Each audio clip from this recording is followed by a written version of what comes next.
omulwadde naye muganda wange n'okuguba n'ogamba nti emirimu kasitoma yangambye agenda kujjawo n'ensawo za sente 10 ezo sijja kuzifiirwa. Obwoluganda Katonda gwe tuweereza ye Katonda asasula mu byonna. Haleluya. Bw'abanga alina kyagambye okukola kikole. Bw'abanga alina gwagambye okuyamba muyambe, kubanga ekyo kwe kwagala kwe, ye kyayagala okole essaawa eyo. Haleluya. Yesu yeebazibwe nnyo. Waliwo mwalinaze ekyamazima taamu era eyasooka nali nga mpulira omugugu kunkunze nga buli kaseera mpulira nga njagala mbe nga nyenye gye muyamba, naye kati otaamu ere nagenda ebintu bibadde si byangu ne mugamba mukwano, naye ng'ekyamazima natuuka ne ndaba nga ebintu tebitambula bulungi, nga buli kaseera neekwasa kano neekwasa kali naye bannange we natandise okubeera ng'ate nyimirira naye nalye nga Mukama atemedde ekkubo. Haleluya. Obwoluganda tukole okwagala kwa Katonda. Mukama kyabeera agambye okukola ekyo kyayagala okole, n'ekiri kisobola okuba nga kirungi naye kino kyakugambye okukola wulira nga kyosooka okukulembeza. Haleluya. Mukama yeebazibwe nnyo. Tusomeko wano mu Yokaana 4:34. Yokaana 4:34 watugambye bwe bati, Yesu n'abagamba nti, tutandikire ku 31. Mu kiseera ekyo abayigiriza baali nga bamwegayirira nga bagamba nti, Labbi, lya. Naye n'abagamba nti, nina ekyokulya kye ndya kye mutamanyi. Abayigiriza ne boogera bokka na bokka nti, waliwo omuntu amuleetedde ekyokulya. Yesu n'abagamba nti, ekyokulya kyange kwe kukolanga eyantuma by'ayagala n'okutuukiriza omulimu gwe. Haleluya. Tulaba Mukama waffe Yesu ng'ekyamazima okukola Katonda kyeyagala yagifuula mmere ye. Haleluya.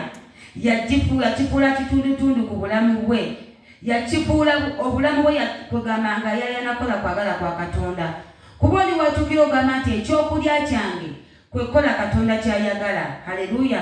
Ekitegeeza yali devoted nnyo okukola okwagala kwa kitaawe. Naffe abooluganda okukola okwagala kwa Katonda tukitwale nga kitundutundu ku bulamu bwaffe, kubanga kyekigenda otuyisaawo. Ojja kukola kiri kyonna gwe kiwulira kyoyagala mu buli kyekugamba okukola, naye nga mukwano gwange si kwagala kwa Katonda. Abooluganda abalina bizinensi ekyamazima tukoze nnyo ebintu ebitali mu makubo ne Katonda. Minzaani abensi bazikwatamu, naye nawe n'ogera n'ogamba nti nedda minzaani kangikwatemu lwakiri egireyo obudesimozi obumu. Obwo obudesimozi bwoleseyo abooluganda bw'osibye bugenda kukufiiriza kinene nnyo, kubanga si kwagala kwa Katonda. Maaso ga Katonda oba obbye, oba omaze okumisinga maaka Katonda ogenda ote wali Mukama n'omukabira nti Mukama njagala kino, njagala mukisa, naye ng'ate olwedde wateekadde ekikolimo ku mulimu gwo. Haleluya.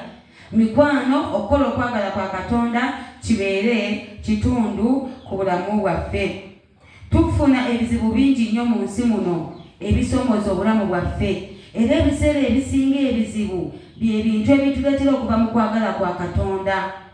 Embeera nejja n'ekunyigiriza n'owulira nga olinga ng'atendewaliddwa, n'owulira ng'ekyamazima wano sijja kuyitawo. Haleluya.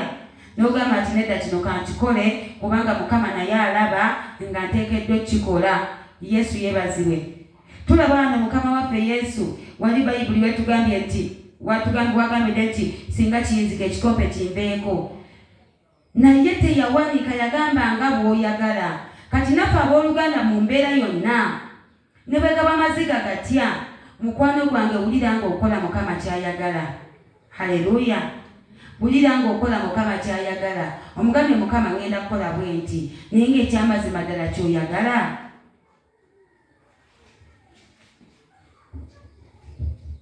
Kati tusomeko wano eno mu Zaburi 25, Zaburi 25 olwokuna n'olwokutaano. Bayibuli etugambye nti ondage amakubo go, ayi Mukama, onjigirize empenda zo, onnungame mu mazima go, onjigirize kubanga gwe oli Katonda ow'obulokozi bwange, gwe nindirira obudde okuziba. Haleluya.